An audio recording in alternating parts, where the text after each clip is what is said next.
Hi listeners, Jason here. Well, it's that time of year again where the team breaks for Christmas holidays. We hope you have enjoyed listening along to some amazing guests sharing from their considerable subject matter expertise.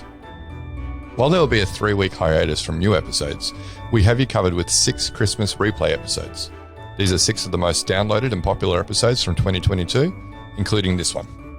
If you haven't heard this episode yet, you're in for a treat. If you have already, it's probably worth a re-listen. Now, while I've got your attention, I'll be delivering a series of in-person workshops in London, Brisbane, Sydney and Melbourne in January and February. These sessions will help you to incorporate psychological health and safety into a holistic approach to workplace mental health that prevents harm, promotes flourishing, and responds to ill health. That's it for announcements. Now on to this special Christmas replay episode.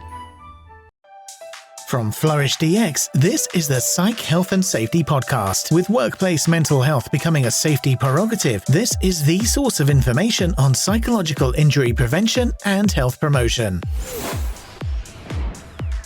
Hi, and welcome to the Psych Health and Safety Podcast. My name is Jason Van Schie, and I'm one of the hosts of the show. The aim of the podcast is to rapidly increase the knowledge and application of psychological health and safety in workplaces worldwide. To help with this, we have regular guests from around the world who are leading the way in this important area. But before I introduce our guest and topic for today, allow me to introduce my co-host, Joel Mitchell. How are you today, Joel? I'm all right, Jason. I don't know if I have anything interesting to talk about this morning. Do you have anything interesting to talk about?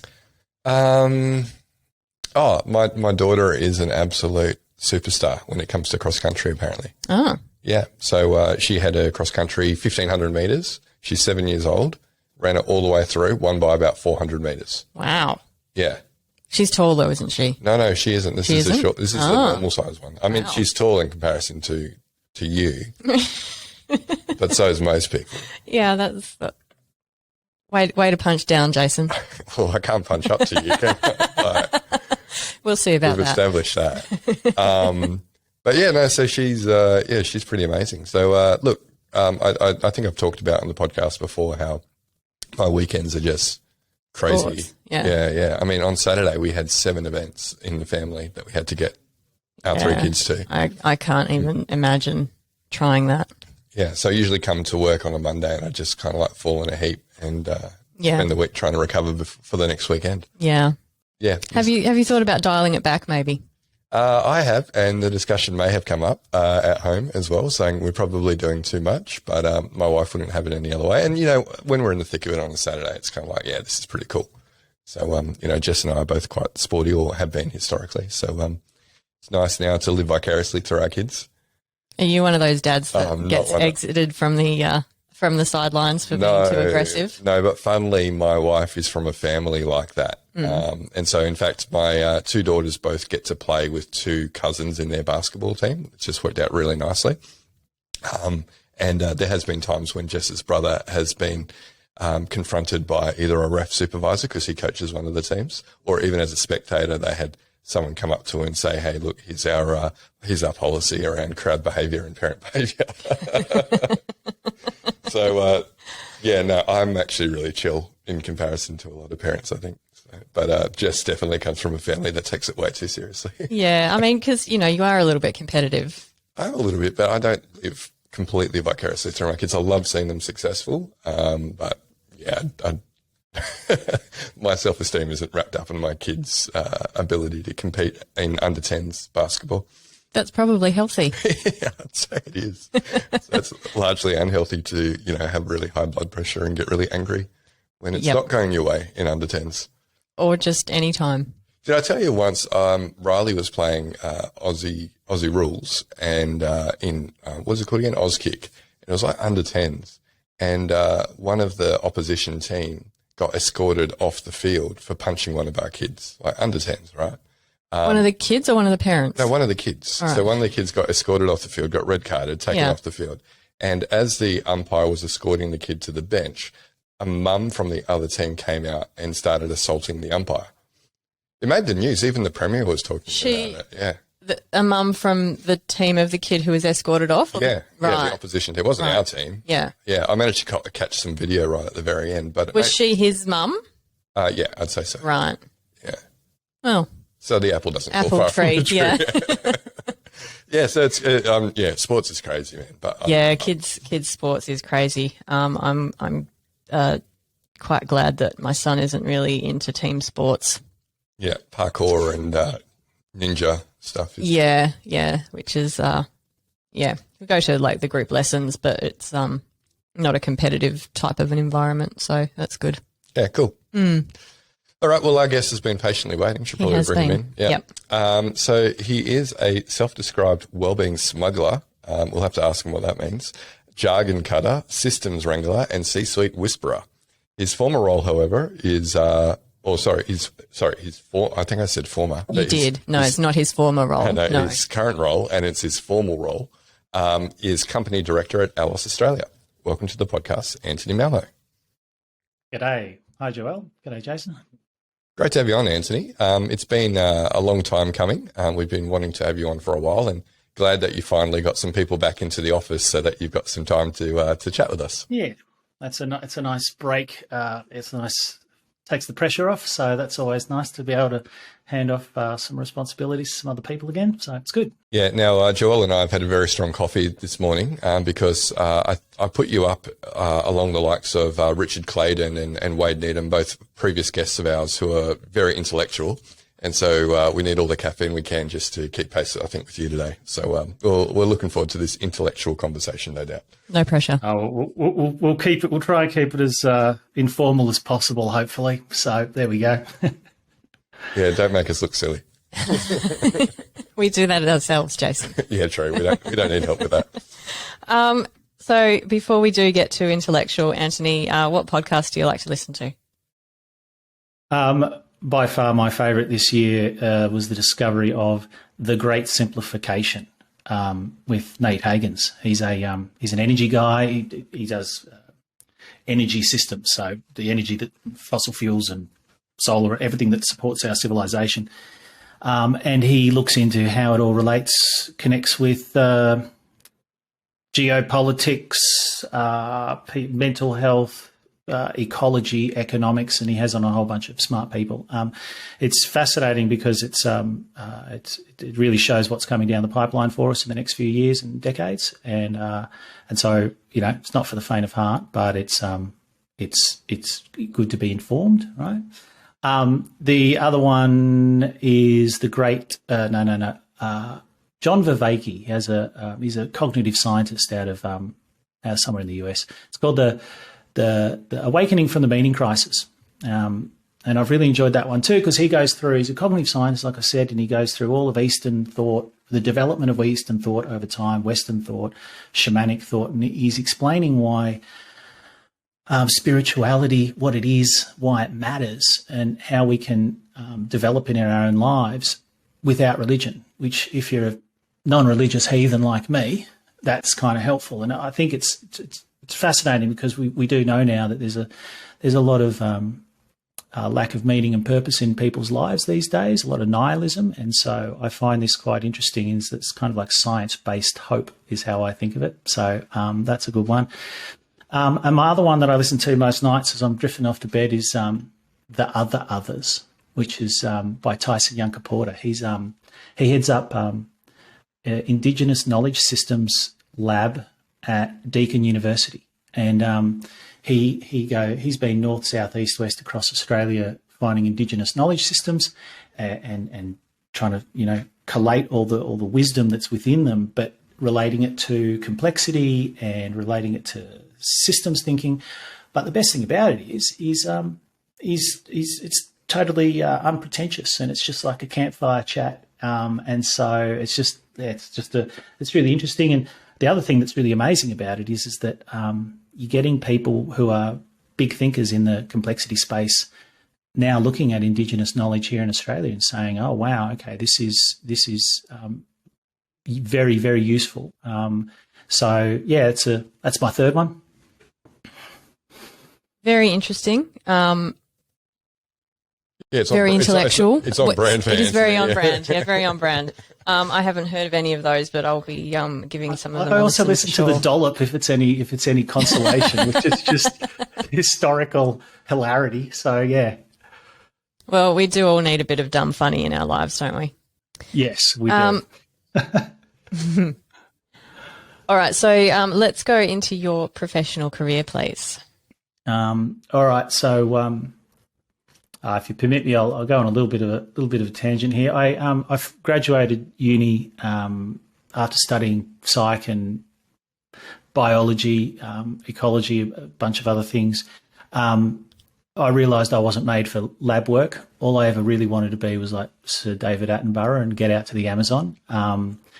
And so I figured that education would be my ticket to the world. So I got into education, bought a one-way ticket, flew to Vietnam back in the early 2000s, and focused on adult education. And I kind of learned two lessons there early on.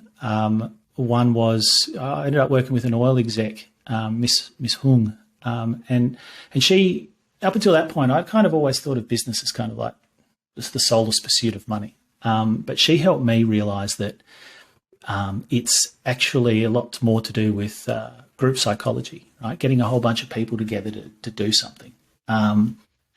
So once I kind of understood that, I started to get a real passion for it. The other thing I learned there is I was working with I just volunteered with an orphanage, right, and just getting for street kids. And about 3 months in, I had this bigwig lady who was in international aid come over and give us a lecture. And she said, "Hey, all you foreigners, I know you think you're doing well. I know you think you're really helping around here, but can you stop trying to be friends with the kids?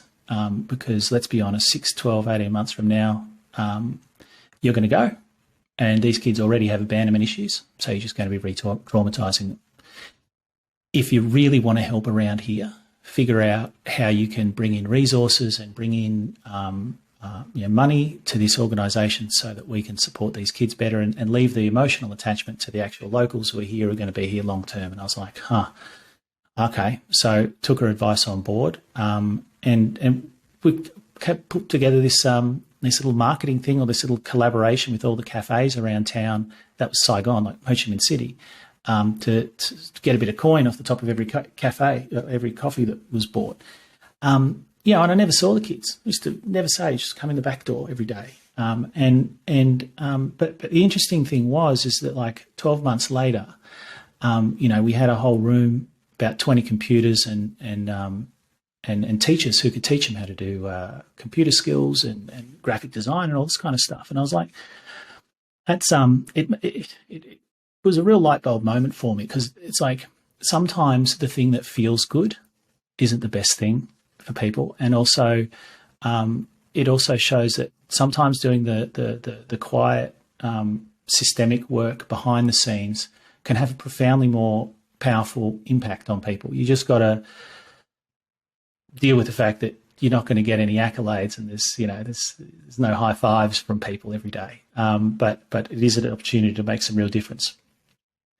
After that, I moved to South America because I was trying to get to the Amazon. You see, I ended up in Colombia because I fell in love with Colombia. I fell in love with the people. Fell in love in Colombia. Got married. Started my business. The whole 9 yards. And that's when I had my second kind of aha moment. I was working with a company called ABB. They're the big engineering company, right? They do engineering and robotics and all that. And I was working with their exec team, and specifically with one guy, Francisco Ramos. And he told me this story, like 7 years prior, they'd almost been shut down for poor quality. So he was the safety quality manager. And he said 7 years prior, they'd almost been shut down for poor performance.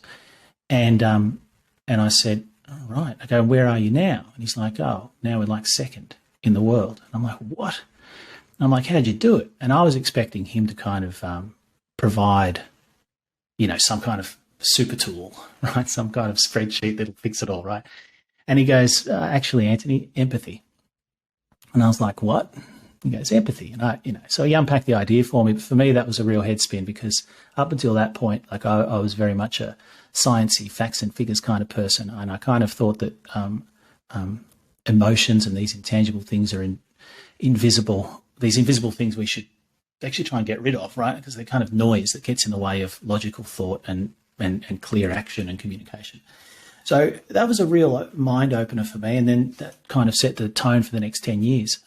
While I was there, I was working with banks and manufacturing and a whole bunch of different industries, essentially asking the question like what makes work suck and what makes it not suck, and how do we make this, how do we improve things?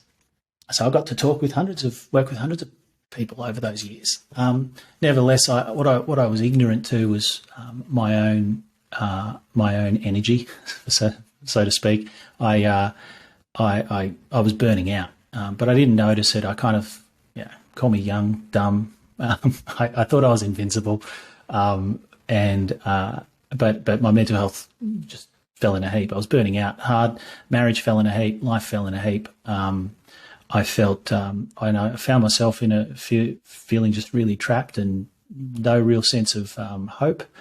And it took me forever to find a psychologist, right? And especially one that was a bit bilingual, because my Spanish is okay, but I needed someone bilingual. But it took forever. There was no support inside the organisations that I was working with, none of that. I finally got a session. It was about the third session in, and she goes to me, you realise you've got options, right? And I was like, what options? Because I just felt absolutely trapped by my situation. She goes, well, you could get divorced. You could wrap up your business. You could sell everything up and move back to Australia. And I'd never thought of that. And it really was a real eye-opener for me, because it just showed that, like, when you're burned out, when you're stressed, you just tunnel vision. You can't see the options that are available to you. And you're just not, I was not fully, I didn't have my whole brain. That's how I think of it. I just was not functioning well, and it was filtering out into all my life and ruining everything around me. So took that advice as well. That was a hard decision to get divorced and wind up the business and come back to Australia. But when I came back, it got me really thinking around this role of mental health inside of organisations. And I'm sitting there going, wouldn't it be awesome if employers somehow provided a mental health service inside of their organisations to support their employees, to save them all this untold suffering, lost productivity, and everything that comes with it? And then someone told me, it's called an EAP. And I'm like, oh, okay. So, and about the same time, I met my current business partner, Adam, and he was starting an EAP, and I was talking with him about it, and I said, this sounds amazing. He goes, well, it should be, but often it's not. Utilisation rates are low. People don't typically use them very much. When they do use them, they're very late. They seem to be set up to be very reactive, and they seem to have a bit of a ho-hum reputation about things. So I want to do things different. And I let, sign me up. So the first 2 years of that was really figuring out what stops people from using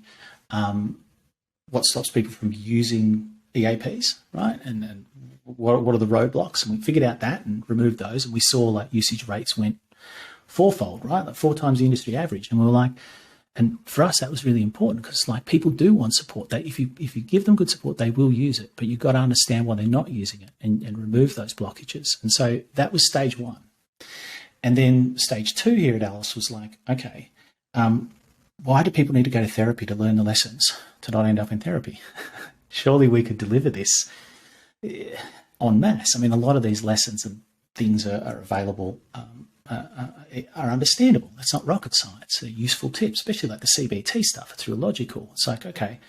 So we started doing a lot of training and education, and that was doing well. That was probably the next 2 years. And then we kept on running into all these little invisible barriers inside of organisations. And I remember this one conversation. I remember when it kind of clicked in my head. Guy goes, mate, what you're saying is great around here, but around here we can't do that. And we're like, and then you find out, actually, there's issues around culture, there's issues around policy, there's all these invisible things that are preventing people from even being able to make good decisions. And that was about the time, it was about 2017, so it was about the same time as the psych health safety stuff was bubbling up, right?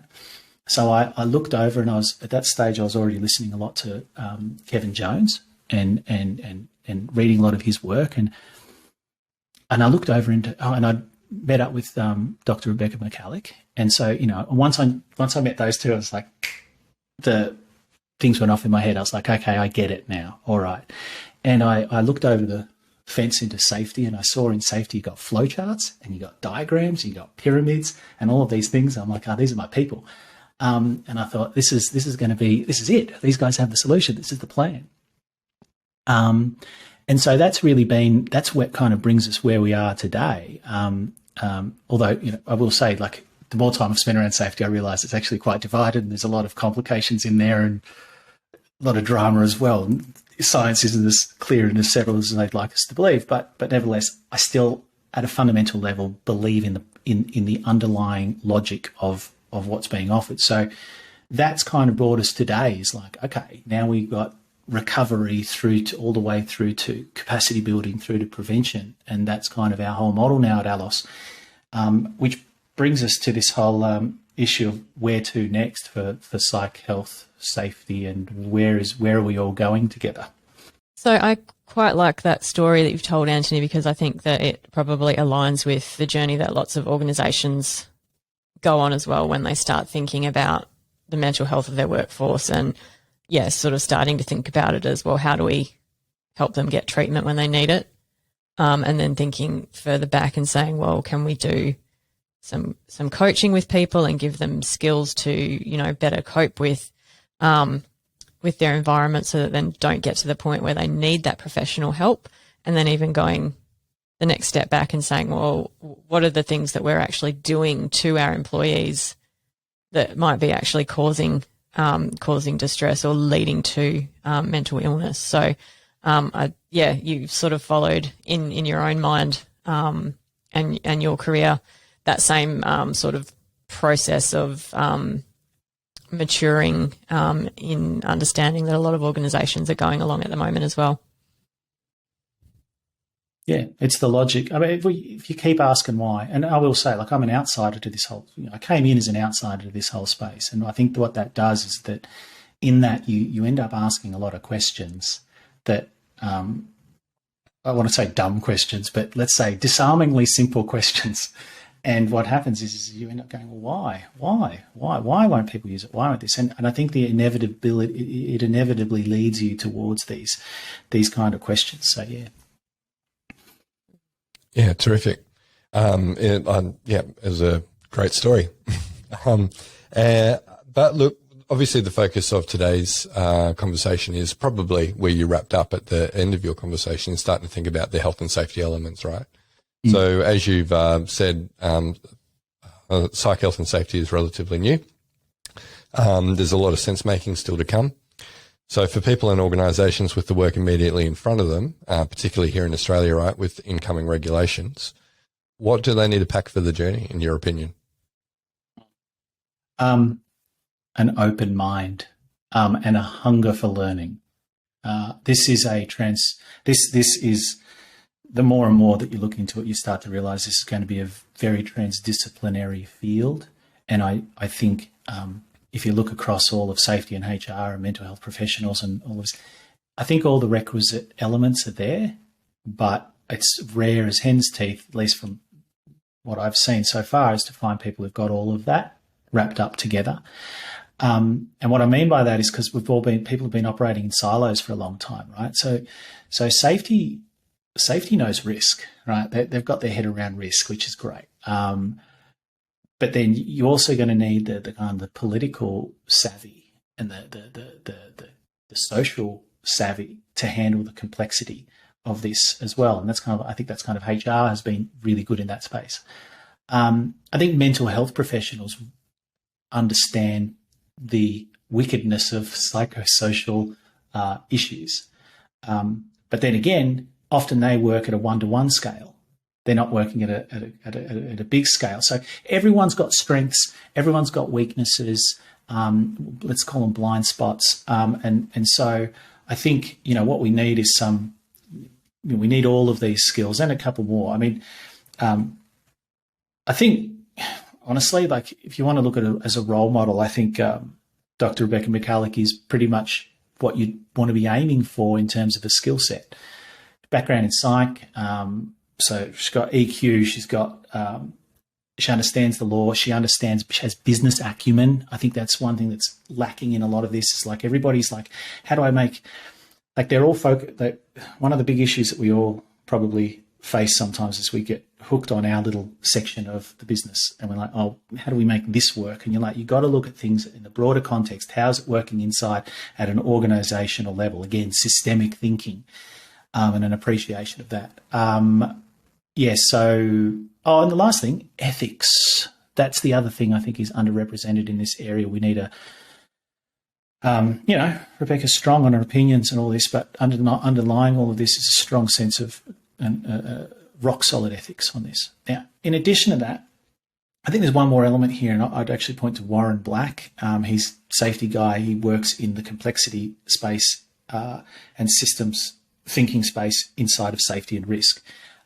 He does an amazing work on this. I don't know anyone else who's really operating at his level, but I always go to his work. So if I could, I would have some kind of like love child of like Rebecca McCulloch and Warren Black, and it would be our psych, health and safety super soldier. One last thing, storytelling.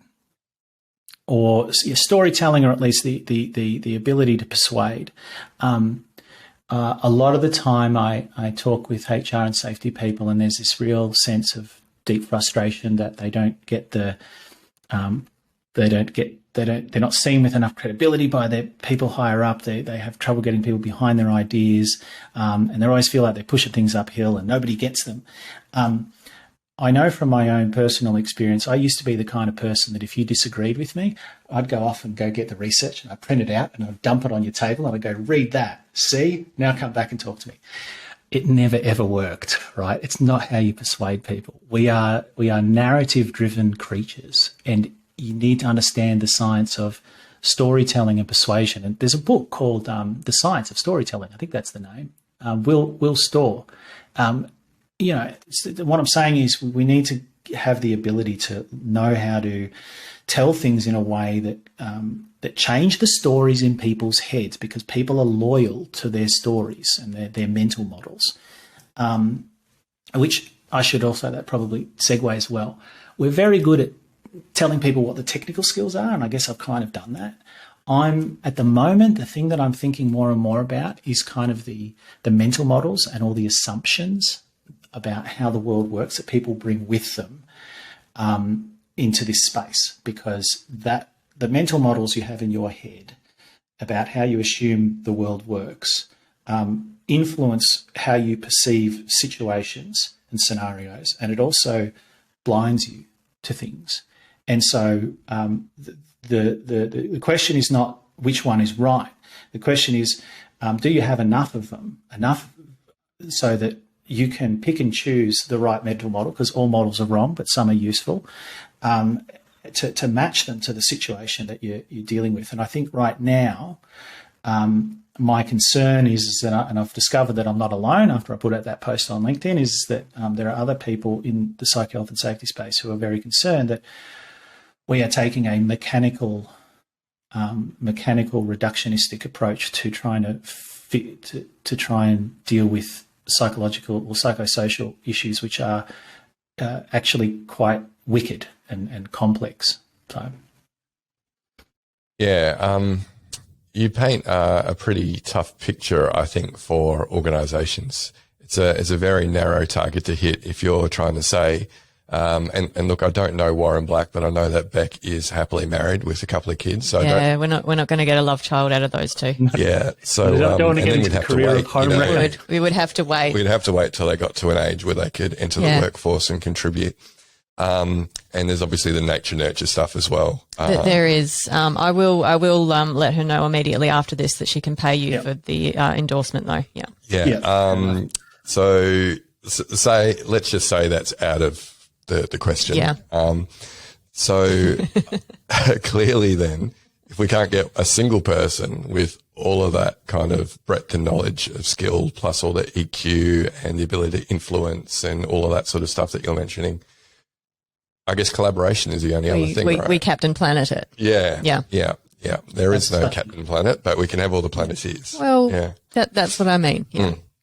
Yeah, no, you're totally on point. And yeah, well done, because that's like exactly what's said about dealing with complexity space or dealing with wicked problems is that having these individual hero experts and relying entirely upon them, it'll blow up in your face because the challenges that you deal with are so unique and evolving, and they involve so many stakeholders that you actually need to have shared sense making across from as many stakeholders as possible, really, to be able to navigate that space. I mean, I find even in our own business, right, we have obviously psychologists who are subject matter experts in the field of psych health and safety, but now we also are adding more people who've got more commercial experience, management consulting experience, and we're finding that's actually a really great way to talk to businesses because we can talk in their language and also then meet people where they need with the subject matter expertise as well. Another thing, though, that you mentioned, Antony, which I thought was worthwhile following up a little bit on, was about the mental models. We definitely see it in psychology. If you're providing a service to workplaces and you come from a discipline of, say, clinical psychology or organizational psychology or even positive psychology, you'll come in with your own kind of mental models about how the world works and how you can apply psychology within that context. And you often see people who've, they've done their map in positive psychology. They go into every problem in a workplace looking like it's a nail, right? They've got a hammer. They're going to use things like PERMA, and they're going to look at acts of kindness and gratitude and mindfulness and all this sort of stuff. And that's how they're going to deal with the problem. You look at clean psychs, they're very interested at that individual level of identifying those people who are struggling and getting them support. And then you've got the org psychs who take more of a systems kind of approach. But not one of those is right. Like you say, they're all wrong. But there's probably a lot of truths in all of them that if we mash together, we can actually probably have a greater impact. Yeah, 100%. Yeah, and it's also like finance. Like if you go, my best friend is economics and finance, right? And everything boils down to incentives and zero-sum games. Like it's all game theory, right? And it's quite a cynical way to look at the world. It's like everyone's out for their own. It's like you're constantly in this eternal prisoner's dilemma. Yeah, and so you're right. Like whatever we all grew up, we all have these things, and whatever we grew up with and studied in, it really shapes us and how we think, and we have to strive to go out beyond our zone of familiarity on this stuff, and not even just say, I listen to other people. I'm prepared to take other people's perspectives. That's not enough if you want to succeed in this space, I don't think. I think if you want to succeed in this space, you've got to be actively seeking models and ways of thinking that challenge how you think and get off the black or white and get off your high horse and get off all of these things and here's the thing, when you're stressed out, and we all are, we're all overwhelmed, because it's just a lot going on, you default back to these simplistic models. And this is the problem when we're heading into the wicked space, is oversimplification. Yeah, and that we're not even going to touch safety 1, safety 2, safety differently today. Oh. No. Over to you, Joel. No.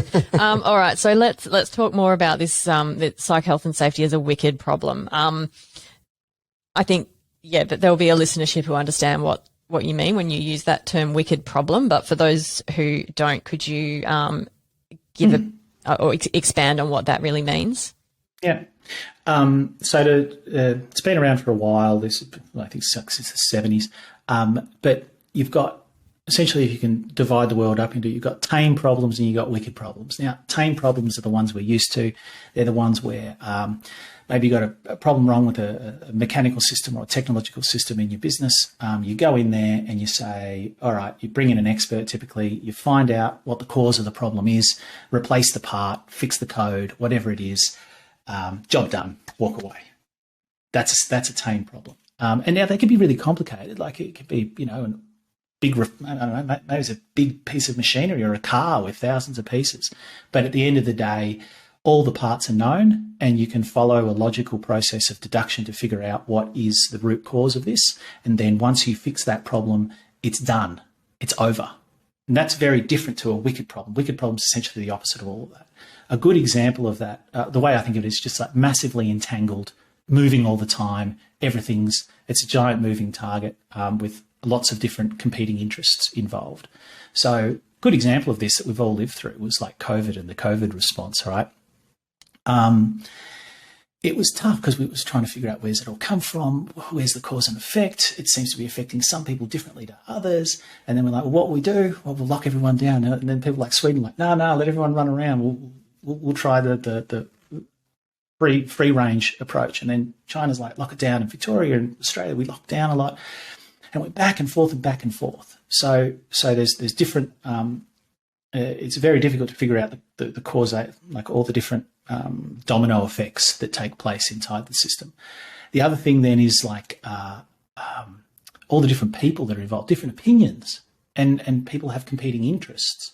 And so, there were experts on both sides, like PhDs from big universities saying one thing and saying the other. And so for us, the poor public, we're like, and so that adds a lot of complexity to it and confusion.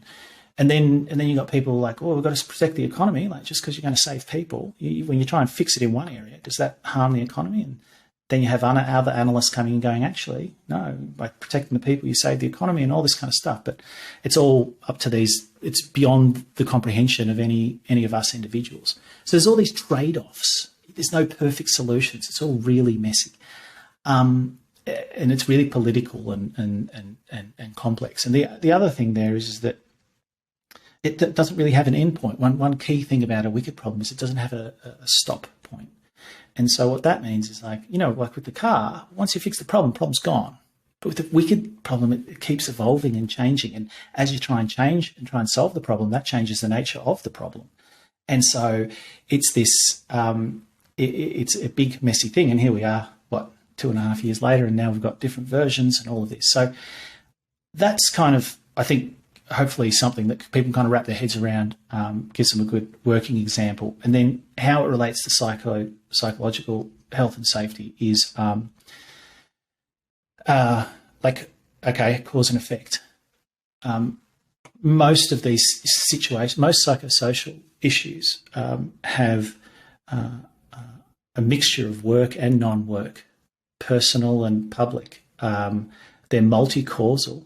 And also they're effective. Get this, like the effectiveness of your intervention is actually up to the perception of the people doing it. Right now, if I can go fix a car, you fix a car, it doesn't matter what people think because it's an objective, verifiable external object. But when it's our internal world, it's as much about how people perceive it, which is quite interesting. Then you've got issues like trying to get consensus on things, like what's the right approach? And some people are going to say, you're just going to get it. It's just difficult to get everybody on the same page agreeing that this is the right solution to the right problem because everyone perceives the thing differently. For example, for me, like loneliness is a good example, or isolation, because we all have different tolerances for isolation and need for others. So that's a tough one. Yeah, Malcolm Gladwell's got some strong thoughts on that one.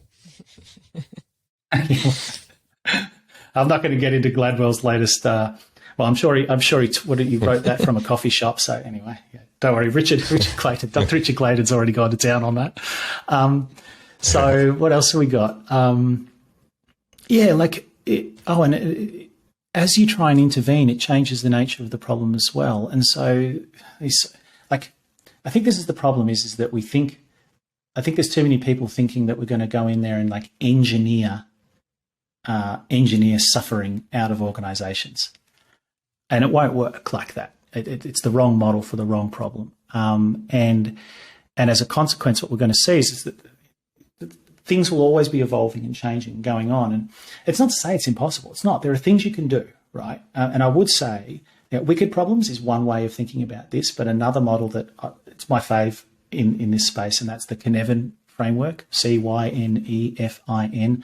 Hard to pronounce, hard to remember, but it's by a guy called Dave Snowden. It's taught in a lot of MBAs and it's used by US military uses it. It's very, very popular. But if people are interested, I'd recommend they go and check that out and start diving in, mainly because I think it provides actionable steps that you can take to navigate these spaces, because otherwise it all gets a little bit overwhelming and paralysing. Yeah, I mean, the complexity is definitely real. And one of the ones that we've observed and something that we've noticed you observe the same thing is, you know, what is a hazard for one person is actually stimulating for another. So there are these personal factors or personal preferences, I guess, which are confounding variables when you consider psych health and safety. So how do we reconcile that, and how do companies approach that, do you think? Well, I was going to throw that question back to you, because that's the bit I haven't figured out yet. You guys have all the smart models and technology. I mean, you like I was looking at the ISO, right, the 45,003, and I'm like, okay, so recognition and reward. I'm like, okay, well, sometimes putting a monthly poster up on the board saying, you know, monthly employee, that can lead to, yeah, that makes people feel awkward and they don't like that. And other people are like, yeah, look at me. Civility and respect, trust and fairness. Like, I used to work in cross-cultural communication, right? And it's like, man, holding eye contact for too long is intimidating between cultures, right? So it's all these weird little granular variability that I don't know how we control for. So I don't know. You guys tell me. What's the plan? Yeah, so definitely agree, and definitely when we're talking about psychosocial risk assessment, we definitely feel like the old models don't work. I don't think they'll ever designed to measure risk. They're designed to, like, well, I'm talking about these surveys, right? These academic surveys that look at factors like workload and autonomy and role clarity and that sort of thing. They're there to describe the nature of work. They weren't there to help us describe the risk associated with work design. And so really we need to be asking individuals, you know, is this a stressor for you, or is this having a negative impact on your well-being? So changing how we frame questions, I think, is really important.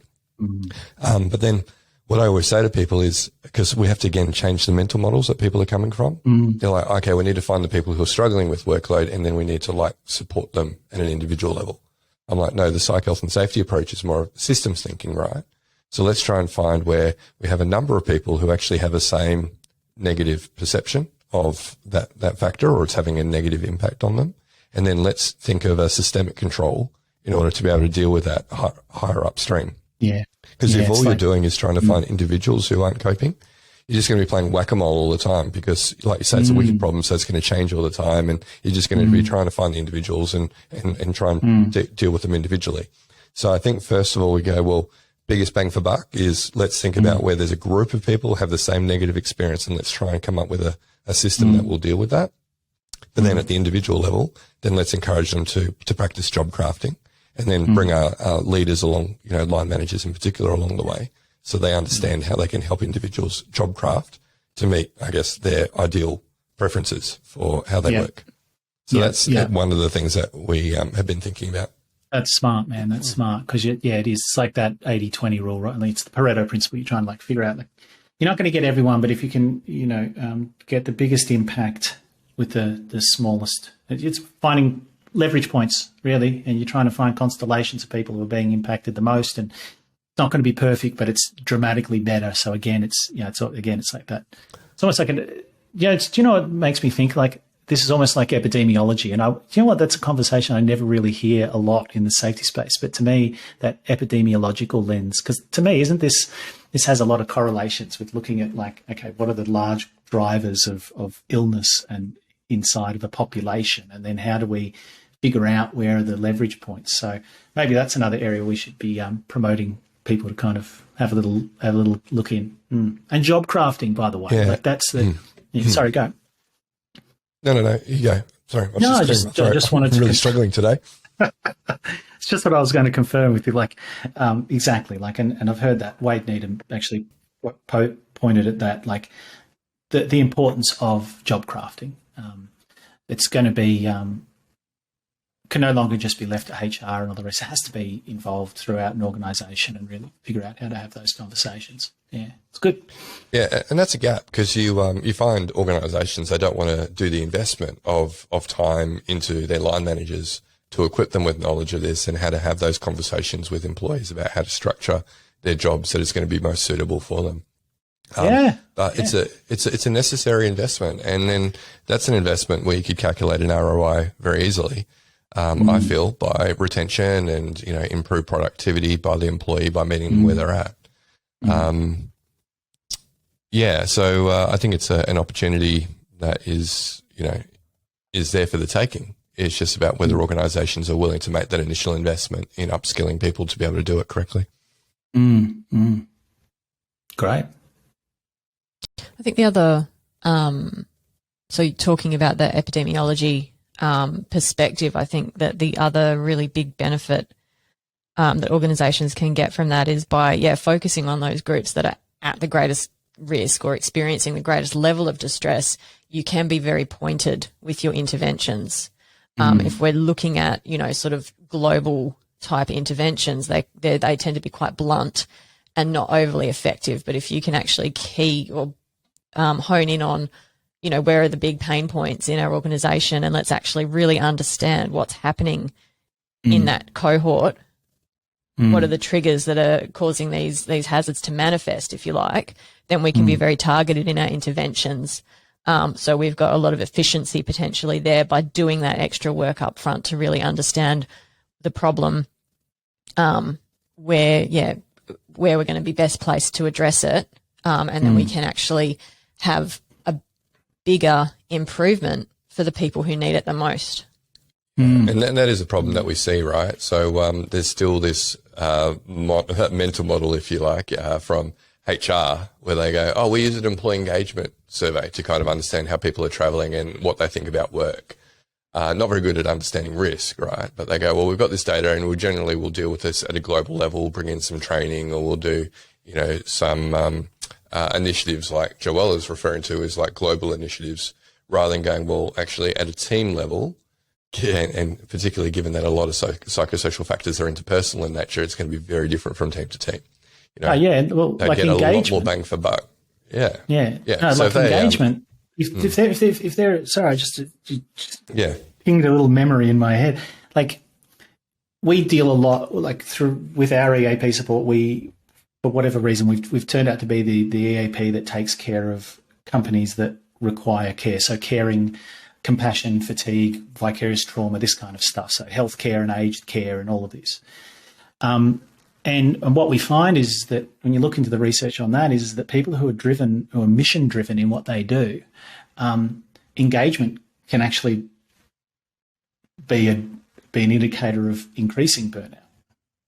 Because as their personal life falls apart, they're so dedicated. That's the one thing they never give up on, and so they double down on their work, and so they're doing the longer hours and they're doing the extra space, and they're actually just. And in talking with it, I haven't found solid research on this yet, but in talking with lots of aged care and healthcare and all the rest, that's what I start to hear. These are the stories I hear. Is they're like, they were our best worker and they were doing great, and then one day, boom, they popped and they never came back. And it's just like, So again, like, engagement, you think it's a good thing, but depends on the context is everything in this kind of situation. Yeah, and I'm hoping that is something that companies get into or understand more and mature, I guess, in their thinking. Engagement can drive short-term productivity, but it might have longer-term health implications for individuals, and increase the likelihood of things like burnout and then turnover as a result of that. So we see that in all mission based, or where people find the occupation a calling. Like teaching is another one, right? It's not a direct helping profession, but you hear teachers often going above and beyond, right? Yeah. 100%. 100%. Yeah, and you touched on something there about like the sophistication of like where organisations are going. Like, one thing I probably should point out is like the risk of metric fixation, and here's why. So many organisations, people, they're just hooked on dashboards and they want metrics. I get it. The problem is that it's easier to get data on downstream reactive stuff. It's harder to get good metrics on upstream preventative stuff, right? It gets much more complicated because, again, it comes back to that issue of causation, right? And so what happens is that when, leadership says, well, I need numbers, I want all of this, you're actually incentivizing downstream activities because they're just easier, faster, and cheaper not cheaper in the long run, but easier and faster to provide data for. So again, I think we need a little bit of, until we have big databases like the stuff that you're building, and like there's some other databases that are out there that are being built. Until we have that big data, I think pushing for people to provide the data is actually going to, unfortunately, push activities and focus downstream, not upstream. So, yeah, the tyranny of metrics. And we've already seen that in the workplace mental health technology space. There's a lot of tools out there, and all they're designed to do is to measure if people are stressed, levels of depression, anxiety, symptoms. It's all this downstream stuff, but it doesn't then go, well, to what degree did work actually contribute to this? And then if we think about the workplace, what factors at work actually contributed? And, is this just the one individual who's had this negative reaction like we're talking about with individual preferences, or, is it a systems issue because it's actually having a negative impact on a number of individuals? So, that's definitely the gap that we've identified and what we're trying to address, that upstream data, but there is a plethora. You could, you could spit in the street and probably hit an app that would help you to determine if someone is stressed or not at work, which I don't think is entirely helpful, as you're alluding to. We also shouldn't spit in the street, Jason. No, I was trying to come up with a good analogy. I couldn't remember. What term would you use, Joelle? I'd throw a stone. Throw a stone. Yeah, that was what was going through my head as well. Yeah, it's more hygienic. It is more hygienic. As long as you're not throwing it at a person, I think, or an animal. If you're just throwing it indiscriminately, but you could inadvertently hit. No, not indiscriminately. Look for a place where it's safe to throw a stone and then throw the stone. Okay. Yeah. All right. I feel like we've got off track. We have. Yeah. Yep. So Antony, thinking about, I guess, what we've spoken about so far, and it's been quite a lot. What would you say are the big implications for organisations and the employees within them when we're able to switch our thinking about psych health and safety from that, let's give employees lots of benefits to let's actually look at risk and how we can reduce exposure?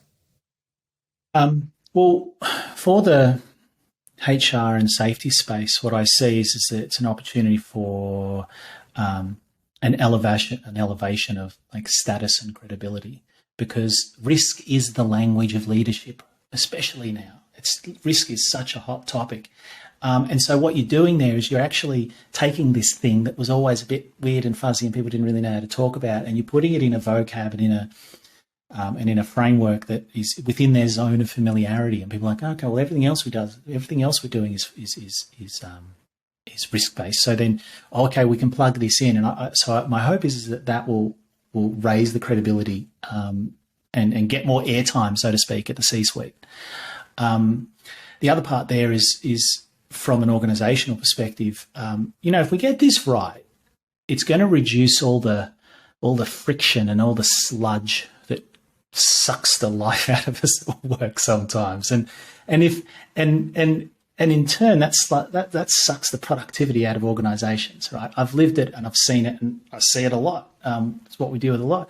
And at the same time, then what happens is it sucks people out of organizations, right? And so right now, when you just have attrition rates just falling through attrition rates are going up, but people are just leaving businesses left, right, and center. I think this kind of more scientific, rigorous approach to figuring out systemic drivers could, if we get it right, allow businesses to run more efficiently and more humanely, and as a consequence, you get to be able to hold on to that talent and spend a whole lot less time dealing with people problems and headaches. And after spending a lot of time with, managers, that's a lot of what you deal with is just people problems, right, and headaches. Yeah, now that's an interesting angle, because if we think about the direction that a lot of now what was the research that came out recently saying that CEOs with an MBA tended to approach revenue increases through putting pressure on salaries rather than through innovation. And so I think what you're talking about there is potentially another avenue other than either we stop giving pay raises or we need to come up with some fantastic innovation. This is potentially then a third pathway to improving revenue. Yeah. So you've got productivity or efficiency, right? So productivity is like, how do we just add more and get more out of stuff? And efficiency is like, well, how do we remove or how do we streamline things in a way that allow us to get more out of what we've already got? And I think the current business models, to a degree, like they're pretty extractive. I mean, we do call it human resources, like natural resources. And the question has to be like, at what point do we switch over from being sort of value extracting and value destroying into value creation? And I think, this is something that's coming up more. It's being forced upon organisations to kind of wake up and go, oh, actually, I thought we were getting more out of our people, but actually are we? Because now we're losing people left, right and centre. But we've got to wait for the economic models to kind of catch up because, I don't know if anyone there's people who've tried to do that. Like what's Pfeffer? Pfeffer wrote like Dying for a Paycheck. And there's been like, there's lots of research in this space, but let's be honest, it's just really hard to capture all those externalities in it to figure out, productivity and ROI on people's work. But hopefully we'll get there. And hopefully this will be a big piece of the puzzle in terms of driving that forwards, by the way. So, Antony, you like to apply your mind to, some of these wicked problems that we've been talking about. Have you thought about the field of psych health and safety and what it might look like in 3 to 5 years? Yep. I have. Okay. Great. I have next question. I have utopian dreams and I have dark nightmares. So the dark path is we oversimplify this. The dark path is we look at all this through engineering eyes and we assess the hazards and treat people like they're physical, like a construction, like a bridge or something. Right? It's under stress and pressure and they'll snap. Right. So these kind of mental models. I can see, on that too, with that undersimplification, things like going for compliance, right? Particularly in Australia with incoming regulations, companies go, well, what do I need to be compliant and do the basic, right? And then they see no benefit. And then they're like, oh, this whole psych health and safety was a waste of time. Why is it regulated? Exactly. So I can see that. I can definitely see that as an unintended consequence, particularly of regulation. Like what's the minimum that we have to do? Yeah, it's a bar, and it's both a high bar. It's a bar, but it can also be a low bar. And unfortunately, when you make things an external, that's a really interesting point about the unfortunate side effect of compliance is that suddenly now it's a chore. It's like you're doing it for other people. It's an extrinsic motivator, and what we know is that once you get extrinsic motivators involved, intrinsic motivators, you're no longer doing it for yourself, right? They go out the window. And so then it becomes perfunctory and then you kind of just do the bare minimum, which another way of thinking of it is that you're actually maximizing your risk to the law, if you think about it, right? Like you're actually taking the maximum amount of risk that you can without breaking the law. The real value in this stuff is going beyond. That's where the good ROI and having your heart in it. And that's what we notice amongst our clients is like, that's the only reason one of the key reasons is we end up working with them and vice versa is because we share that vision that we got to go beyond the bare minimum and the compliance. You've got to have your heart in it as well, because if you get all that right, it's a different game. It's a different game. And so I think that potentially is going back to your original question, like the dark side of things. Like that's how this could blow up. Is that? And Jennifer Lowe spoke about this. She had it. Because she's writing some of this, she's involved in some of the policy creation on this. And her fear was if we go down this WHS approach too heavily, which does seem to be happening because it's nice and simple and there's diagrams and there's flowcharts and all the things that make us feel confident and it makes it feel like it's a manageable problem. The problem is like It's like the first half of the chessboard, second half of the chessboard problem. It's like it looks fine, and you come into an organisation, you go, hey, everybody, here's your list of things that you need to do, and here's your map, and here's your plan. It all seems quite manageable and simple. You give it to people. Consultants do this all the time, right? This is how organisations get hooked on consultants. And then initially, everybody plays the first half of the chessboard because they're like, oh, yeah, we do this. And you get this feeling like you're doing stuff and you're making good effort. And that's about the time when consultants go, yeah, cool, thanks, see you later, talk to you in 12 months. And what happens is that because the sense-making was externalised from the organisation, someone else came in and kind of figured out how to make sense of the situation. It's not being done inside the organisation. Because the nature of the world changes and you're dealing with this wicked problem that evolves and changes and it's this moving target, 6, 9, 12 months later, things are in disarray again. And then they're like, I'll call in another external expert to come in and clean up and fix our problem. And so my concern, and like you said before, like that second half of the chessboard where things get gritty and dirty, and that's going to be left to people inside the organisations. And if this goes wrong, like in chess, starting positions matter. And if we get our starting positions wrong on this, using wrong models, using wrong logic, what's going to happen is this is going to blow up. And you're going to have all these unintended complexities and problems emerge. People are going to have a bad experience. Organisations are going to have bad experiences. People are going to get harmed. It's going to damage the reputation of the whole effort, and probably set back this endeavour years and years, or reconcile it to the history books as another fad that didn't work. But, it's two to tango kind of thing. So that's kind of a lot of doom and gloom. Is there any upside, yes. Anthony? yes. So here's how I'd like to see it. I'd like to see people getting out of their silos. I'd like to see, I imagine that there'd be less tribalism between departments on this. I'd like to see, as Warren Black said, I've got his quote here somewhere. Where is it? Like, only a collaborative control ecosystem can genuinely control complex, dynamic, system-dependent risks. And so a collaborative control ecosystem, I like that because I'm an ecosystem grad, so it's like, but that's a cool way of thinking about it. You've got a whole bunch of people throughout the organisation working together on this. And so, again, that internalising the sense-making inside the organisation.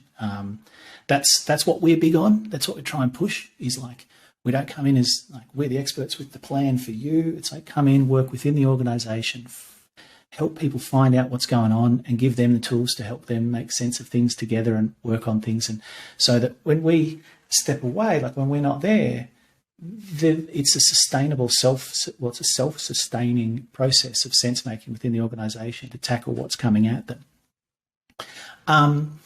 And the other thing there, I guess, is I'd love to see just, again, it's a bit similar, but like a whole systemic approach on this, not like fragmented downstream or just upstream or anything, but across up, down, left, right throughout organisations.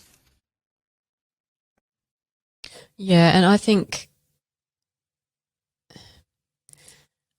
where we've got this, legislation framing psych health and safety as an OHS or a work health and safety duty, I think that we need to be really clear that that doesn't mean that your health and safety team owns the whole thing. Because where your interventions or controls are going to sit are going to be in all types of different management systems across the organisation. So, in the same way that your health and safety team might have ownership of the risk management process in saying, okay, this is when we need to do it, and now we're going to initiate it, and we might facilitate that process of identifying hazards and, assessing the risk associated with that. What comes out of that as how do we resolve this risk or how do we reduce the risk, that's not necessarily going to be owned by the health and safety team. So it might be that, we've got cracks in the foundation of this bridge, so we need to go and hand this over to the civil engineering team for the solution. And so exactly. From a psych health and safety perspective, well, what's the issue here? Is it that our performance management system is really opaque and nobody knows what's expected of them? Mm. Well, that goes back to potentially HR as the owner of the performance management system. Is it that our leaders are promoted for technical competency rather than people skills? And so that comes to potentially L&D, or, you know, how are we actually developing our position descriptions for those leadership roles? How are we, you know, doing assessment or whatever it is and development to get people into those roles? So while your health and safety team might own the risk management process, the point at which we need to actually do the sense making, as you've said, and come up with actions, I think that that's really where you need all of that collaboration from those different functional teams across the organisation to actually say, well, what's the sensible solution to this problem and who needs to take ownership of that? And I think that potentially that is where the OD function can really come into its own. And I think that function is oftentimes overlooked within organisations, but that OD, I think, is a lot of the time where that skill sits. That's really interesting. It's like a nerve center, isn't it? It's like receiving input and then sending signals back out into the organisation or the organism to, you know, adapt and control and tighten things up or loosen things up. Yeah, that's really interesting. So I guess that leads us on to, do we need a new profession for this emerging phenomenon that we're grappling with? So, you know, I think something's going to come. Like, there's going to be a role that comes out of this. Like I said, like it's going to force people to be across, whoever kind of wants to own these spaces inside of their organisations or do work externally. It's going to force you're going to have a toolkit, like I said, and so I guess the question is, do we kind of let that happen organically, or is there justification in maybe putting together a course on this, you know, actually having a formal pathway for people to go into that? And then there's even, you could go, and what I mean by that is like, you know, an actual course, like at a university course that specialises in this, that would then be certified and all the rest. Then going a step further and going down the path of something like having a real regulatory body, like, you know, if you're a doc, like if we want to raise the credibility of this and raise the status of this kind of arena, like we are, let's be honest, you're working upstream and you're pulling big levers. Now, if you do the right thing, you get big, great positive impacts. You do the wrong thing, you have big, bad impacts. That's also the potential. So I feel like in that regard, is it not ethical, again, to go back to that, is it not ethical for us to have a level of professionalisation that goes along with that? Maybe it's a regulatory body akin to something like an APRA or a, you know, like I know the people in finance have that, lawyers have that. And by the way, all your people at the top in your organisation, like 80% of company directors, I think it is, like have a background in one of those, well, in accounting, like finance or law.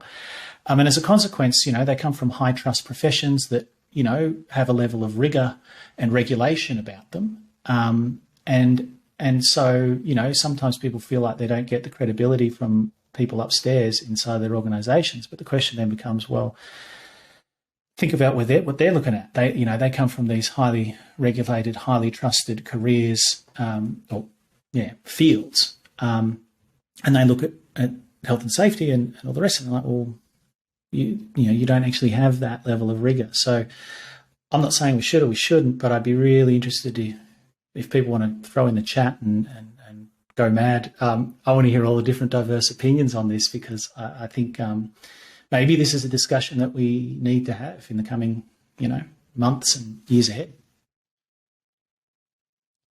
Yeah, so I think that, is it that we need different, you know, and I would assume it's a postgrad type of a bridging, you know, a diploma or whatever that we would be talking about there. But then do we need different bridges for people coming from different disciplines? So, you know, what's the bridge for a psych coming into this space? What's the bridge for your health and safety person coming in? what's the bridge for HR? You know, there's basing on what is their existing mental model, to go back to what you were talking about before. Yeah. What else do they need to learn to be able to do this role effectively? And that gap is different for each of those professions. Yeah, that's a good point. That's a good idea. Like you're gonna, exactly. Like, how do you kind of heat map the gaps in people's knowledge and then figure out how people can do the jigsaw? Because if you just had one, if only you and Alicia had already started working on something like that, Joel. Ours probably isn't quite at the level of not academic quite qualification. postgrad, no. But I don't necessarily think we need that. I know there I think are it's very some early, universities, guys. or at least one that I'm aware of that's doing a microcert. So so I think that why do we have qualifications in the first place? It's so that an employer can basically verify that, yes, this person has been assessed by whoever has been decided is appropriate to assess this person, and say, yes, they have the competencies that we need to be able to do this role. If we don't have some sort of verification of that, then, well, what is it left to? It's left to organisations to decide what groups of competencies they want to see in that role, and how effective or how competent are those organisations in actually understanding what's needed for that role. And some of them are probably perfectly well equipped to do that. I would imagine that lots of them are not. But that's ultimately why we have qualifications in the first place, is so that we don't have to understand all of that ourselves and assess every single individual ourselves. Hey, and the other thing I'm just thinking is it adds a level of, like, all those bodies, those regulatory bodies, it gives you a real voice, like a lobbying voice at a senior level. So at a government level and what have you. So, there's that benefit as well. Like, if you want to get change going on inside of this space, that would be a powerful voice on behalf of the industry as well. Yeah, and there's anybody who's had to deal with professional registration bodies will know that there are pros and cons associated with that, and so that's an interesting thing that we will be potentially grappling with. Let's see where it takes us. We're not going to assume any outcomes, but I am interested to hear what people think about this.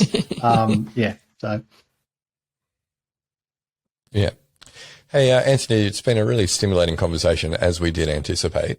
But one of the questions we like to ask all of our guests towards the end of the podcast is, what are your hopes for the future of workplace mental health? So you can think broader than just psych health and safety, but workplace mental health in general. My hope is we build a big tent.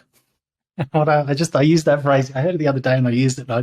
A lot of people like that phrase, like building a big tent for everyone to come in. My real concern at the moment is we're narrowing in quickly on these set ways of approaching this. And I think, let's bring more people in right now and get more voices at the table, and let's expand it beyond safety and HR, and who else wants to get in on this? Because I think, at this point, while we're still exploring the space and figuring it all out, having more voices at the table is useful for the sense making. You say go broader than this. I think you almost touched on it before, like as a nerve center for an organization to kind of sense and feel what's going on inside of all the, it's ambitious, but what's going on inside the minds and the souls of the people inside your organization. But you're picking that up. We're very good at picking up the tangible stuff, but what you're getting into here is getting into the intangible stuff, which we know, that was my experience back in the day, was this is the real stuff that drives organizations, or in its absence, organizations collapse in on themselves, right, without it. So what I'm thinking is that if you keep pushing this, it may force innovation in business models. And so I talked about before about like extractive business models and all the rest. So, we've been using a lot of this command. Look, when you're dealing with wicked problems, command and control structures don't really work really well. And a lot of our hierarchical command and control structures that we use throughout organizations, they've been around, like they're Taylorism. They're a century old, and they kind of got matured after World War II. And you look around the world at the companies that are really doing well, and they seem to have this level of agility to them, and so they're kind of more decentralized. One that's fascinating is the white goods company Haier. They make like fridges and stuff. They have a business model called Rendan Haiyi. I can't pronounce it, but it's essentially it's unlike any other business I've ever seen. It's completely decentralized, and everyone's working in their own little micro businesses, and it's a wild new idea. And I'm not saying that's the best or everyone should do it, but the point being is, if the world is getting faster and faster and more chaotic and more complex and all the rest, well, then maybe these command and control style approaches to running businesses are too rigid to handle the level of uncertainty and unpredictability and what's going on. So who knows, guys? You might be the driving force behind an evolution in how businesses operate. Yeah, in our very small niche. Yeah, but we'd like to build a bigger tent and have more people in the community and more people like you, Antony, who are contributing to the conversation. Yes, let's move it from a niche to a canyon. Canyon. There you go. Yes. Okay. Antony, do you have words of advice for listeners who are currently thinking about how they might be able to work in psych health and safety? So in terms of them being able to work in psych health and safety, like I said before, be curious in this space, and be hungry for knowledge. Don't be afraid to ditch let go of the need to be an expert on everything and have all the answers. I think we're going to get a lot further in this space by being, let's be honest, a bit humble and curious and just passionate about things, and we will make mistakes, but we'll stumble through and just share knowledge. Good advice. Don't be afraid to embrace what you don't know. Yeah, Keep listening. Be curious. I like it. Hey, Antony, been a fascinating discussion. Thank you so much for finally finding the time. I know you're very busy running your own business and so on. So, really glad to have finally gotten you to contribute your voice to the discussion. Well, thanks, mate. Well, look, I mean, I'll throw it out there. I mean, like we said before about people getting trapped on compliance, all the rest. If anybody if anybody's not happy with their EAP or they're a bit ho-hum about it and they like the sound of what we're talking about today, reach out to us at Allos Australia, or connect with me on LinkedIn. Let's have a chat. We can go on this journey together. So all the best. Yep. And we definitely put you up there amongst the best. Yeah. So, and we'll pop your webpage in the show notes as well. Yeah. Yep. I'll share a bunch of resources too, so people can go and deep dive and look at all this stuff in their own time. Great. Awesome. So listeners, check out the show notes for lots of resources. For a long list of hyperlinks. Yeah. Then be curious. No, thanks again, Antony. Thank you, guys. So listeners, that brings us to the end of today's episode. Remember, we do record these over video when we have the conversation with our amazing guests, so you can check those videos out on the FlourishTX YouTube channel. We also take some snippets from these conversations and put them on the FlourishTX LinkedIn page. You've heard Antony's on LinkedIn, and if you aren't connected with him, I encourage you to do that. And the likes of Richard Clayton and Wade Needham, they all share very intellectually stimulating information. But then also, if you don't want as stimulating or intellectual information, then connect with myself and Joelle, and we'll be happy to keep you amused, hopefully at least. We do what we can. Yeah. So that's it, listeners. We'll catch you next episode.